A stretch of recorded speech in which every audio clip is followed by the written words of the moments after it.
नमस्कार। संकल्प क्लासेस के यूट्यूब चैनल पर आपका हार्दिक स्वागत है। आज मैं एक करंट अफेयर की क्लास नए रूप में लेकर आया हूँ। उम्मीद करता हूँ कि आपको पसंद आएगी। लास्ट क्लास में बच्चों का काफ़ी डाउट था कि सर हमें क्लास साफ दिखाई नहीं दे रही है, तो आज नया फॉर्मेट एक प्रयोग कर रहे हैं। अगर आपको अच्छी लगे तो ज़रूर बताना। शुरू करते अपन आज की करंट अफेयर की क्लास। जिस तरह से अपन शुरू करते हैं, सबसे पहले ये पांच क्वेश्चन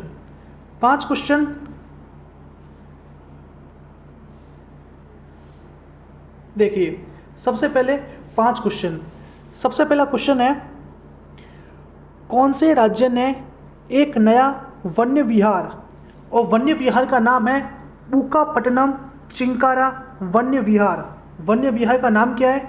बुकापट्टनम चिंकारा वन्य विहार बनाने की घोषणा की है। आपको बताना है वह राज्य कौन सा है। दूसरा क्वेश्चन बोल रहा है, वैश्विक आदिवासी दिवस वर्ल्ड ट्राइबल डे 2019 की थीम क्या थी? आपको इसके साथ यह भी बता देना कि वैश्विक आदिवासी दिवस कब मनाया जाता है, और जो 2019 में वैश्विक आदिवासी दिवस मनाया गया उसकी थीम क्या थी।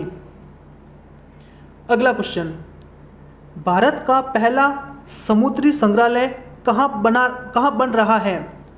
भारत का एकमात्र समुद्री संग्रहालय बन रहा है। अब आपको बताना है उसकी लोकेशन क्या है कि वह कहाँ बन रहा है। अगला क्वेश्चन, दादरा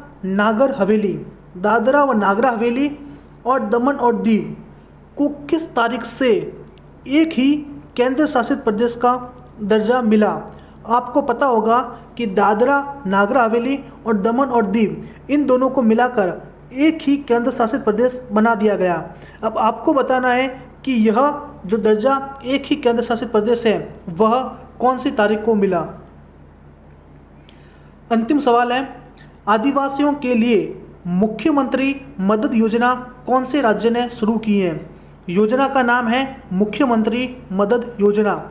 अब आपको बताना है कि वह मुख्यमंत्री मदद योजना कौन से राज्य ने शुरू की है।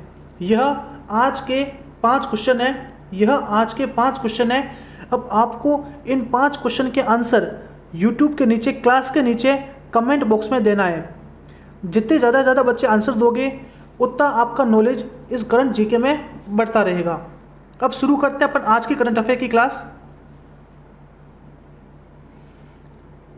देखिए, पहला क्वेश्चन बोल रहा है, भारत का पहला स्वदेशी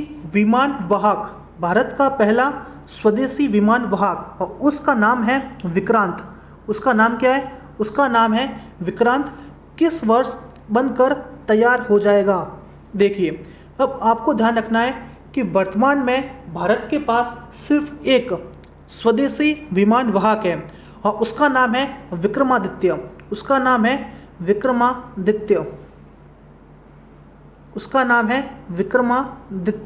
और जो विक्रमादित्य है वह भारत का खुद का बनाया हुआ स्वदेशी विमान वाहक नहीं है, वह हमने रूस से खरीदा है। लेकिन जो यह बात कर रहा हूँ विक्रांत, यह भारत का पहला स्वदेशी विमान वाहक होगा। और इसे बना कौन रहा है? इसे बना रहा है कोचिन शिपयार्ड लिमिटेड। कौन बना रहा है इसे? इसे बना रहा है कोचिन शिपयार्ड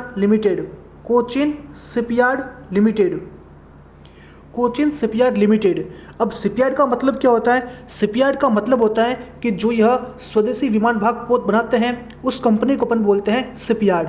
और भारत का पहला जो स्वदेशी विमान वाहक बना रहा है वह कौन बना रहा है? वह बना रहा है कोची शिपयार्ड लिमिटेड। और यह कब तक बनकर तैयार हो जाएगा? तो यह ध्यान रखना, यह 2021 तक भारत की नौसेना में कमीशन हो जाएगा। इसके अलावा भारत एक तीसरा विमान वाहक पोत बनाने की घोषणा कर चुका है, और उसका नाम है विशाल।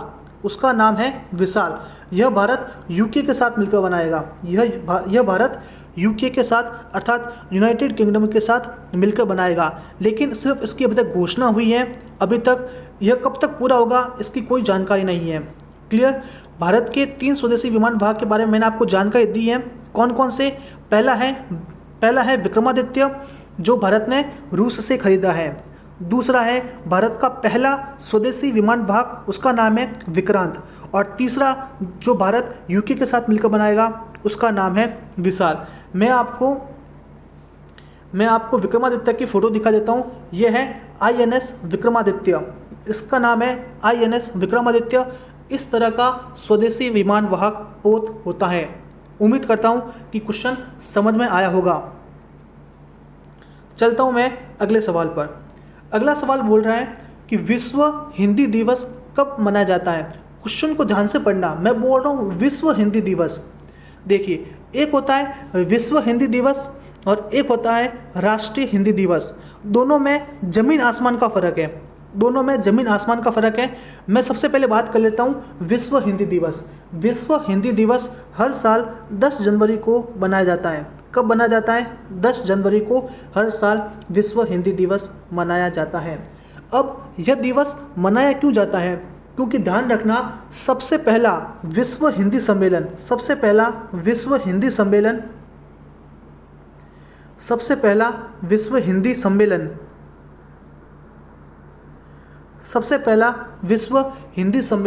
वह 10 जनवरी 1975 को आयोजित हुआ। कब हुआ था? 10 जनवरी 1975 को। और वह हुआ था नागपुर के अंदर। कहाँ हुआ था? नागपुर के अंदर हुआ था विश्व हिंदी सम्मेलन 1975 को 10 जनवरी के दिन। तो इसी को याद में रखते हुए 10 जनवरी को विश्व हिंदी दिवस मनाया जाता है।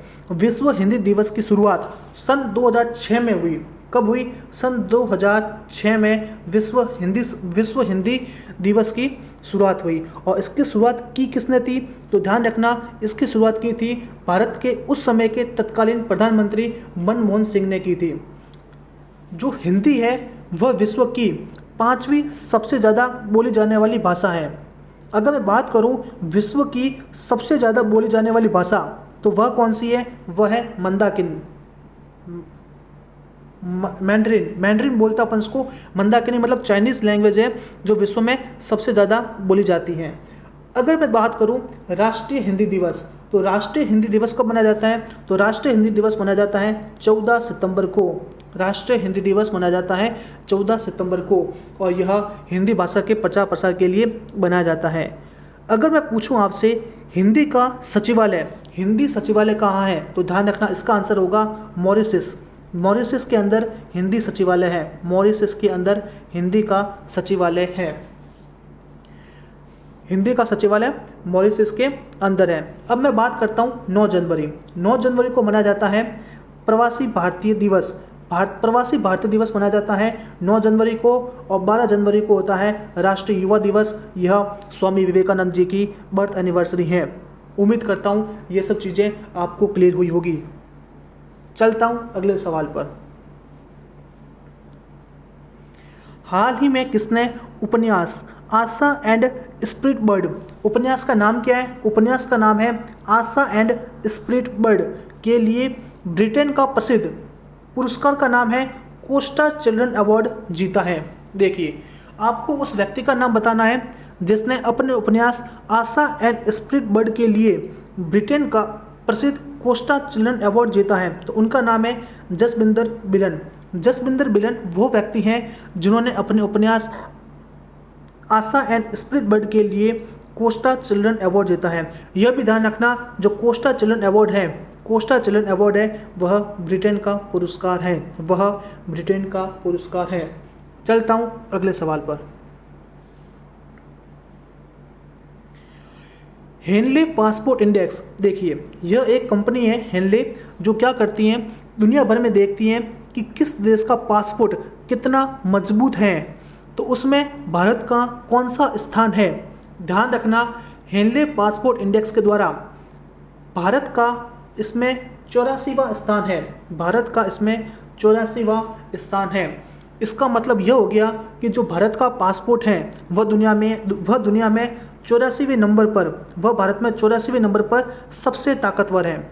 अगर मैं बात करूं सबसे ज़्यादा ताकतवर पासपोर्ट किसका है तो वह है जापान का, वह है जापान का। अगर आपके पास जापान का पासपोर्ट है तो आप 151 देशों की यात्रा, तो आप 151 देशों की यात्रा वीज़ा फ्री कर सकते हैं। अगर आपके, यह है पहले नंबर पर। अगर मैं दूसरे नंबर पर बात करूं तो वह है सिंगापुर, वह है सिंगापुर। और अगर आपके पास सिंगापुर का पासपोर्ट है तो आप 190 देशों की यात्रा वीज़ा फ्री कर सकते हैं। और तीसरे नंबर पर है जर्मनी और साउथ कोरिया। अगर आपके पास जर्मनी या साउथ कोरिया का पासपोर्ट है तो आप 189 कंट्रीज़, 189 कंट्री की यात्रा वीज़ा फ्री कर सकते हैं। इस तरह से यह हेनले पासपोर्ट इंडेक्स है। इसमें भारत का स्थान आपको ध्यान रखना है। भारत का कौन सा स्थान है तो भारत का स्थान है वह है 84वां। चलता हूँ अगले सवाल पर। मीनाती मिश्रा का हाल ही में निधन हो गया। वह किस शास्त्रीय नृत्य से संबंधित है? देखिए, यह जो लेडी है उनका नाम है मीनाती मिश्रा और उनका हाल ही में निधन हो गया है और वह ओडिसी नृत्य से संबंधित है। ओडिसी उड़ीसा राज्य का शास्त्रीय नृत्य है। अगर मैं बात करता हूँ कथक उत्तर भारत में किया जाने वाला शास्त्रीय नृत्य है। कथकली के साथ साथ यह भी ध्यान रखना मोहिनी अट्टम, यह केरल राज्य का शास्त्रीय नृत्य है। और जो कुचिपुड़ी है वह आंध्र प्रदेश राज्य का शास्त्रीय नृत्य है। उम्मीद करता हूँ कि सवाल क्लियर हुआ होगा। वापस एक बार समझा रहा हूँ। कथक उत्तर भारत में किया जाने वाला शास्त्रीय नृत्य है। कथकली के साथ साथ मोहिनी अट्टम केरल राज्य के शास्त्रीय नृत्य हैं। कुचिपुड़ी आंध्र प्रदेश में किया जाने वाला शास्त्रीय नृत्य है और ओडिसी उड़ीसा राज्य का शास्त्रीय नृत्य है। चलते हैं अगले सवाल की तरफ। हाल ही में भारत के सर्वोच्च न्यायालय ने केंद्र से अदालतों के अंदर सुरक्षा प्रदान करने के लिए किस बल की तैनाती पर विचार करने को कहा है? देखिए, अभी क्या होता है कि हमारे न्यायालय में अपराध बहुत ज़्यादा बढ़ गए हैं, जैसे गवाहों पर गोली चलना। अभी यूपी में देखा गया था कि एक गवाह के ऊपर न्यायालय के अंदर गोली चल गई थी। तो अभी सर्वोच्च न्यायालय ने CISF मतलब केंद्रीय औद्योगिक सुरक्षा बल को कहा है कि इस बल की तैनाती न्यायालय के अंदर की जाए, जो क्या करेगी, जो न्यायालय के जजों की सुरक्षा प्रदान करेगी। इसके अलावा जो केस के गवाह हैं उनकी भी सुरक्षा प्रदान करने का जिम्मा उठाएगी। उसका नाम है CISF मतलब केंद्रीय औद्योगिक सुरक्षा बल। यह भारत की 7 पैरामिलिट्री फोर्सेस का एक हिस्सा है। ध्यान रखना, जो भारत की पैरामिलिट्री फोर्सेस होती हैं वह गृह मंत्रालय के अधीन कार्य करती हैं, जबकि जो भारत की थल सेना है, वायु सेना है और जल सेना है, यह भारत की रक्षा फोर्सेस रक्षा मंत्रालय के अधीन काम करती है। अगर मैं बात करता हूँ CISF के डायरेक्टर जनरल कौन है तो ध्यान रखना, इसके डायरेक्टर जनरल है राजेश रंजन है CISF के डायरेक्टर जनरल। CRPF मतलब केंद्रीय रिजर्व पुलिस बल, यह भारत के अंदर अनुशासन बनाने का कार्य करती है। इसके जो डायरेक्टर जनरल है उनका नाम है AP माहेश्वरी। अगला ITBP भारत और तिब्बत की सीमा की सुरक्षा करती है। उसका नाम है, उनके डायरेक्टर जनरल का नाम है SS देसवाल। और अगला है राष्ट्रीय सुरक्षा गार्ड, इनके डायरेक्टर जनरल का नाम है अनूप कुमार सिंह। उम्मीद करता हूं कि क्वेश्चन आपको समझ में आया होगा। चलता हूं अगले सवाल पर। माधवपुर मेला कौन से राज्य में आयोजित होता है? ध्यान रखना, माधवपुर मेला हर साल गुजरात में आयोजित होता है। माधवपुर मेला। अगर मैं थोड़ी गुजरात की बात करता हूँ तो गुजरात के वडोदरा के अंदर भारत की पहली रियल यूनिवर्सिटी बन रही है। भारत की पहली रेल यूनिवर्सिटी गुजरात के वडोदरा के अंदर बन रही है। इसके अलावा लास्ट क्लासों में मैंने आपको बताया था कि सरदार वल्लभ भाई पटेल की दूसरी सबसे ऊंची प्रतिमा का अनावरण अहमदाबाद शहर में हुआ है और उनकी पहली सबसे ऊंची प्रतिमा जो 182 मीटर है, जिसको अपन स्टैच्यू ऑफ यूनिटी के नाम से जानते हैं, वह गुजरात के नर्मदा जिले के केवड़िया गांव में है। इन दोनों जो प्रतिमाएं हैं उनके वास्तुकार कौन है? उनके वास्तुकार हैं रामवंजी सूतर। उम्मीद करता हूं कि ये सब चीज़ें गुजरात के बारे में आपको याद होगी। चलता हूं अगले सवाल पर। UNEP के अनुसार सन 2100 तक, मतलब यह सदी खत्म होने तक, दुनिया के तापमान में कितनी वृद्धि होगी?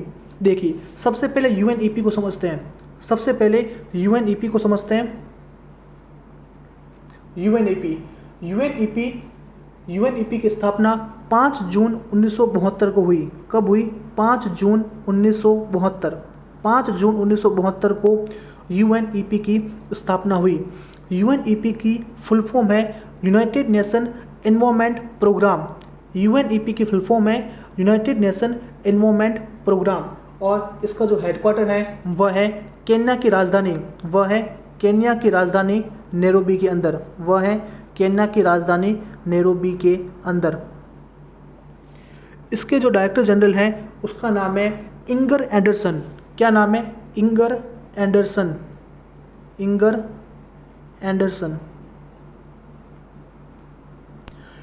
एंडरसन इसके डायरेक्टर जनरल हैं। ठीक है। UNEP के अनुसार सन 2100 तक दुनिया के तापमान में 3.2% की वृद्धि हो जाएगी। मतलब यह सदी खत्म होने तक जो दुनिया का औसत तापमान है उससे 3.2% दुनिया का तापमान ज़्यादा हो जाएगा, जो यह बता रहा है कि पर्यावरण का दुनिया के ऊपर कितना भारी संकट आया हुआ है। चलते हैं अपन अगले सवाल की तरफ। नेशनल क्राइम रिकॉर्ड ब्यूरो की रिपोर्ट के अनुसार कौन सा शहर भारत का महिलाओं के लिए सबसे असुरक्षित शहर है? देखिए, आपको उस शहर का नाम बताना है जो भारत का महिलाओं के लिए सबसे असुरक्षित शहर है। तो वह शहर है कौन सा? वह है लखनऊ। उत्तर प्रदेश की राजधानी, वह महिलाओं के लिए सबसे असुरक्षित शहर है। अगर आपसे पूछे कि भारत का वह कौन सा राज्य है जिसमें क्राइम सबसे ज़्यादा है, क्या क्राइम सबसे ज़्यादा है, तो वह होगा यूपी में क्राइम सबसे ज़्यादा है। लेकिन यूपी की जनसंख्या भारत में सर्वाधिक है, तो यहाँ पर क्राइम ज़्यादा होना स्वाभाविक होता है। जहाँ पर जनसंख्या ज़्यादा होगी वहाँ पर क्राइम भी ज़्यादा होंगे। लेकिन अगर मैं अगर क्राइम के अंदर उसकी जनसंख्या का भाग दे दूँ तो मेरे को आ जाएगी क्राइम रेट। और क्राइम रेट में सबसे ज़्यादा जो राज्य है वह है केरल, अर्थात केरल में क्राइम रेट सबसे ज़्यादा है। ठीक है, वापस एक बार रिवाइज करवा रहा हूँ। अगर आपको पूछे नेशनल क्राइम रिपोर्ट ब्यूरो के अनुसार क्राइम रेट कौन से राज्य में सबसे ज़्यादा है, तो उसका आंसर होगा केरल। अगर आपको पूछे क्राइम कौन से राज्य में सबसे ज़्यादा है, तो उसका आंसर होगा यूपी। और अगर आपसे पूछे कि कौन सा राज्य महिलाओं के लिए सबसे असुरक्षित शहर है, तो उसका आंसर होगा लखनऊ। उम्मीद करता हूँ कि ये तीनों चीज़ें आपको समझ में आई होगी। चलता हूँ अगले सवाल की तरफ। इकोनॉमिस्ट इंटेलिजेंस यूनिट, देखिए यह एक कंपनी है और उसका जो हेडक्वार्टर है वह है लंदन के अंदर। उसने दुनिया की सबसे तेज़ी से विकास कर रहे शहरों की टॉप 10 सूची में कौन से भारतीय शहर को शीर्ष स्थान दिया है? देखिए, जो सबसे तेज़ी से विकास कर रहे हैं शहर, उनमें भारत का एक शहर है, उसने टॉप मारा है। अब आपको शहर का नाम बताना है। वह शहर है मलप्पुरम वह शहर है। और यह शहर कहाँ पर है? वह शहर है केरल के अंदर। यह शहर है केरल के अंदर। ध्यान रखना, मलप्पुरम शहर की एक सुपारी है, उसका नाम है तिरूर की सुपारी। कौन सी सुपारी है? तिरूर की सुपारी, उसको जीआई टैग अभी मिला हुआ है। इसके अलावा इस जो टॉप 10 सूची में एक चौथे स्थान पर रहा है और वह भी केरल का शहर है और वह है कोझिकोड। कोझिकोड इस लिस्ट में चौथे नंबर पर है। क्लियर। अगर आपको पूछे पहले नंबर पर तो वह आ जाएगा मलप्पुरम। मलप्पुरम पड़ता है केरल के अंदर। और अगर आपको पूछे चौथे नंबर पर तो वह आ जाएगा कोझिकोड। कोझिकोड भी है केरल के अंदर। उम्मीद करता हूँ कि यह सवाल आपको समझ में आया होगा। यह आज का अंतिम सवाल था। उम्मीद करता हूँ कि आपको क्लास अच्छी लगी होगी। आज जो मैंने परिवर्तन किया है वह आपको पसंद आया होगा। अब आपको बताना है कि जो मेरी पहली क्लास पीपीटी हो रही थी वह ज़्यादा अच्छी थी या ये वाली क्लास ज़्यादा अच्छी है। और जो मैंने 5 क्वेश्चन आपको क्लास के स्टार्टिंग अंदर दिए हैं उसका आंसर क्लास के नीचे कमेंट करना मत भूलना। आज की क्लास यहीं तक रखते हैं। सभी को धन्यवाद।